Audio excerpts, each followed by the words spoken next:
just like everybody else in the country, pretty excited about the upcoming season. I think we've had a fantastic summer.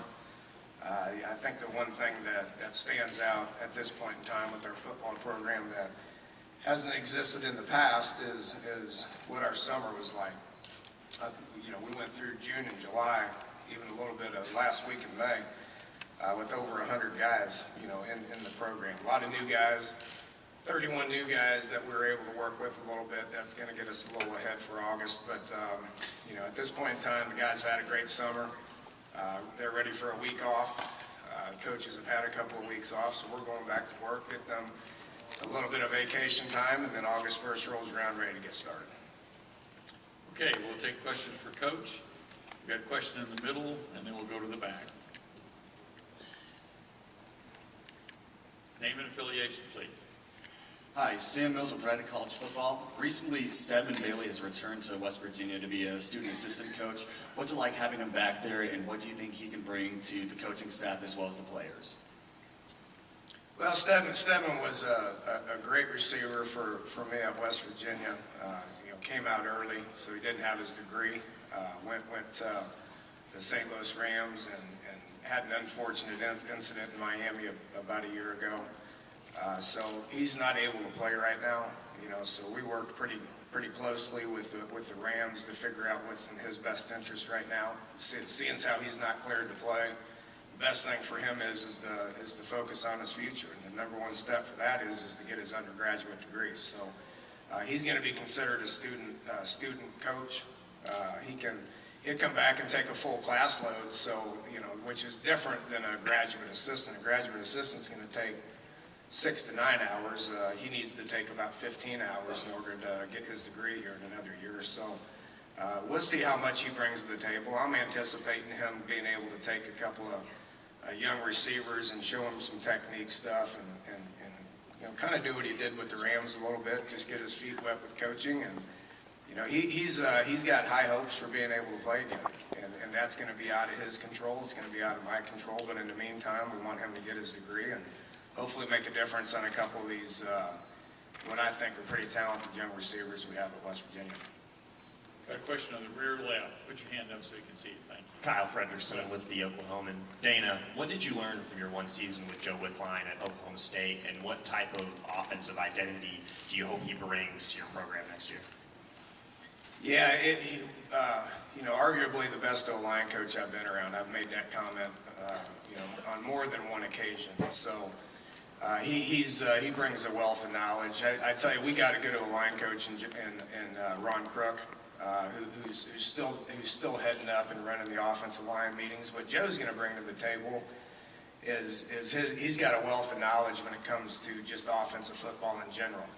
I feel like we need to get back to our roots just a little bit more, maintain the run game that we did last year that allowed us to have the Big 12 leading rusher in Wendell Smallwood. I know he's moved on to the NFL, but I feel like we got 3 capable bodies to be able to do the same stuff that Wendell did. And then we got to improve in the pass game. Averaging 35 points a game. Being a top 20 offense isn't good enough in this league. So we got to move the ball a little bit more, score a little bit more points if we want to be in contention to win it. On the left side, about halfway back. On the left. This Over here, Coach. Left. To your left. Coach Harrison Graham, ESPN Dallas Radio. You just alluded to the passing game. Scholar Howard at moments was very good last year, but he was also bad at moments. How has he looked this spring, and how does he become more consistent for you this year? Yeah, it's been a huge emphasis for us. Winning games and losing games, everybody points the finger at me. Being effective in the passing game, everybody points the finger at him. That's not necessarily fair. So being able to have a more comfortable pocket, having a good rapport with the receivers that were all young guys, and keep in mind, Skyler, that was really his first year of playing football for West Virginia as well. Those 2 things I think are going to make a huge difference. So having Coach Wickline be able to widen that pocket a little bit, having the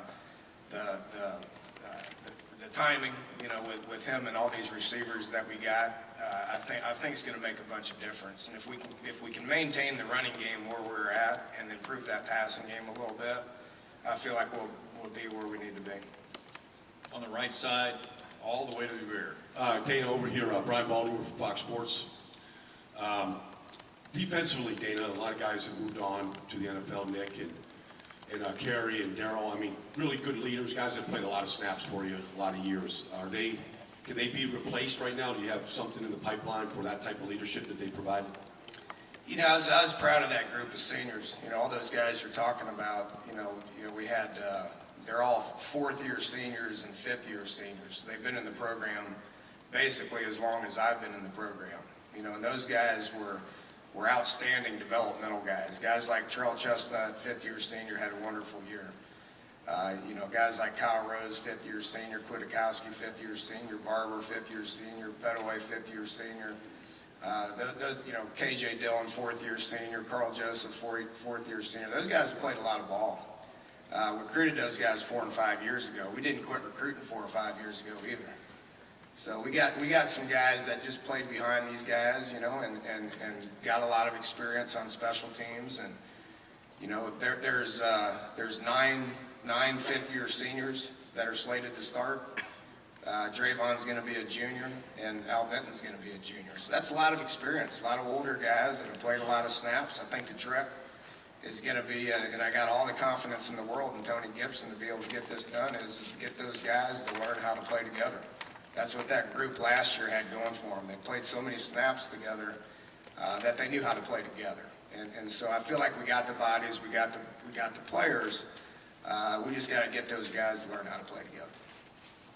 Question on the front left side, right here. This side, Coach, up here on the front. Hey, Dana. Suzanne Halliburton with Austin American Statesman.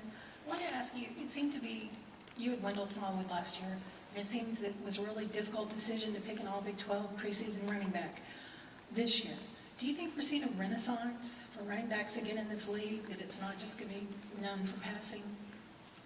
Yeah, it started to trend that way again a year ago.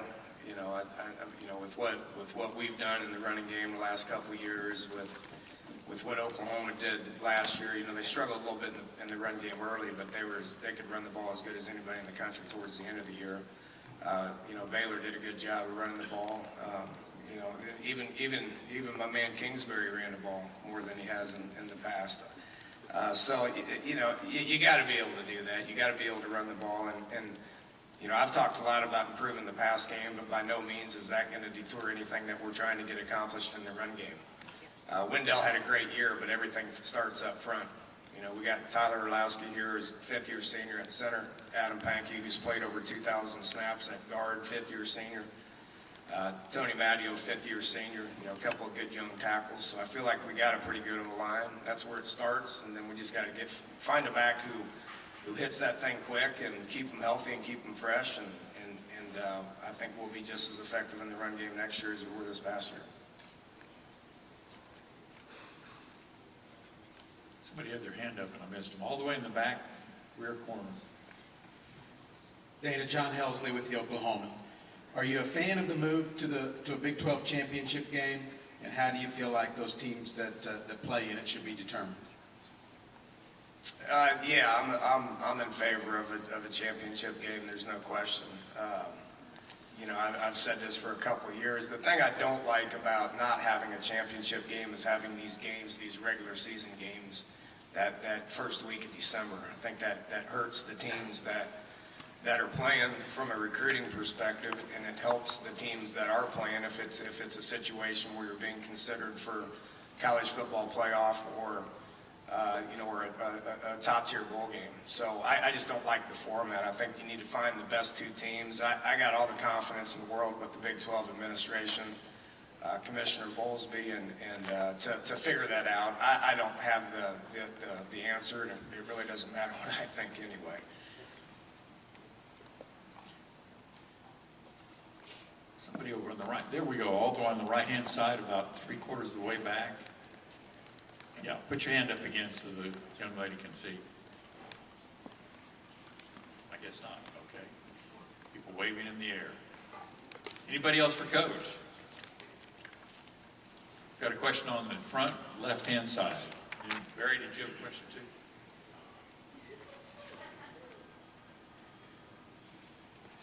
Barry, you're the one that usually asks the first question. I missed him. Coach, Harrison Graham, ESPN Dallas Radio again. There's been a lot of discussion about whether the Big 12 should expand. Obviously, you guys are at a traveling disadvantage. Do you think the Big 12 should expand, and would you prefer someone to be closer to you guys? It certainly wouldn't hurt. I'm in favor of expansion. You know, I'm on the side of my boss, President Gee, you know, who's in favor of expansion as well. So, you know, that's not for me to say. There's a lot of things that go into it that I don't have the knowledge to be able to discuss. I'd like to see 2 teams added. I think a good round number of 12. I was in the Big 12 for a long time when we had 12, and it makes those divisional breakups easier, and it makes trying to get a championship together a little easier as well. Got a question on the aisle, Barry? Yeah, Barry Trammell, the Oklahoman. Dana, you're 5 years in now at West Virginia. Big 12 is no stranger to you, but have you been surprised at how difficult it's been for you to get momentum going? I think you're 15-20, 15-21 in conference play. Is this what you expected, or did you want to be farther? Think you'd be farther along? Well, I think we're right where we need to be honest with you. I mean, we've showed improvement the last 2 years. Looking back on last year, we won more games than we have in the previous 3 years in the Big 12. 2 points away from winning 10, so I think we're pretty competitive. I think the schedule sets up a little bit better this upcoming year.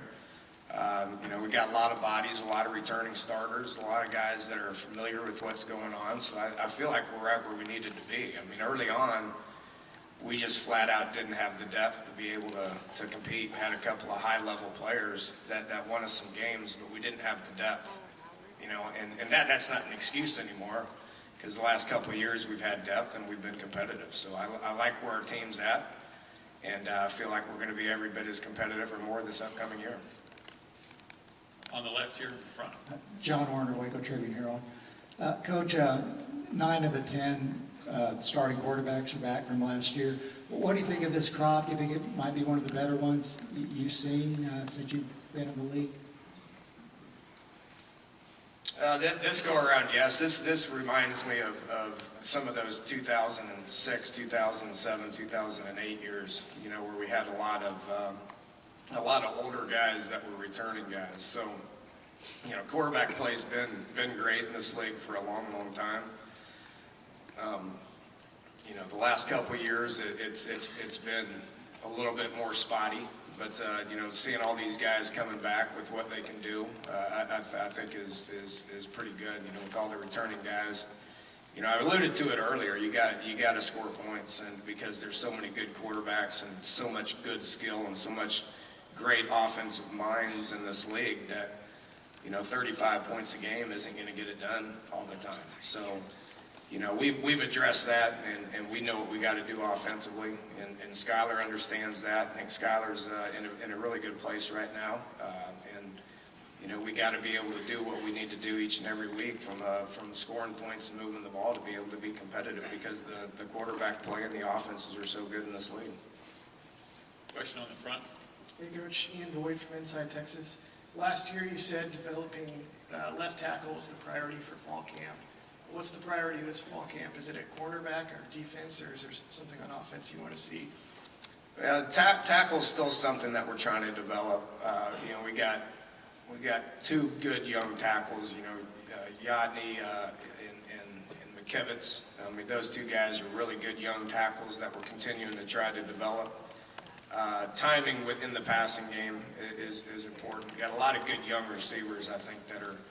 I mean, it's going to be exciting to see which one of these guys break out and separate themselves, much like Kevin White did 2 years ago. Defensively, there's without a doubt it's corner. You know, we got a lot of options at corner. We got a lot of older guys, 2 junior college transfers, a 5th-year transfer. You know, another 5th-year transfer from Miami, another junior college kid that's been on campus for 2 years. So we got. And then 4 freshmen as well. We got a lot of bodies there, but that's going to be Coach Adams' Main priority and Coach Gibson's main priority is to get those guys to where we can rely on those guys to be able to do the things that we want to do defensively. Anything else for Coach? Okay, Coach, thanks for your comments. Thank you.